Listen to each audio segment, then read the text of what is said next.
नमस्कार जय जगन्नाथ आपण समस्त को मो चैनल स्वागत जनावछि। आज मु आपण माननकु गाय क्षीर किपरि छेना और पनीर प्रस्तुत करी ता आपण मानकु देखाइबी। मु प्रथमे छेना को क्षीर को गरम कर नेछि, तापर सेथिरे 2 चम्मच लेंबू रस देली, ताकू अल्प अल्प करी भल भाबरे गुळाई नेबे। किछि समय पय ता गोळेबे,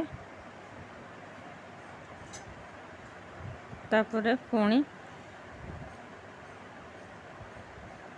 3 चम्मच लेंबू रस दे देबे।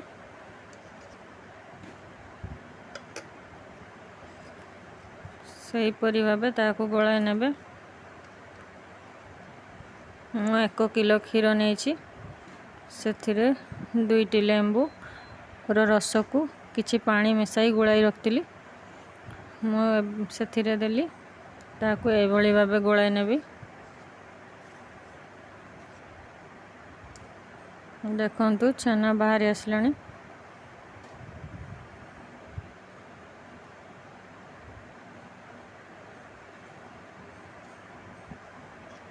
बे छेनारू पानी बाहर आसलानी, छेना पानी अलग हो गलानी। एही परी ताको गोळाई नेबे।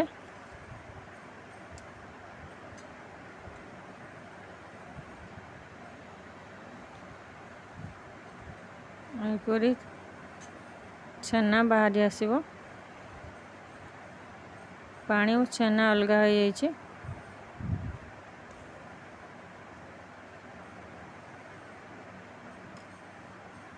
एबे आमे एही छेना को छंका साहाय्य रे छांकी नहीं पानी रु छेना को अलग करनेबा।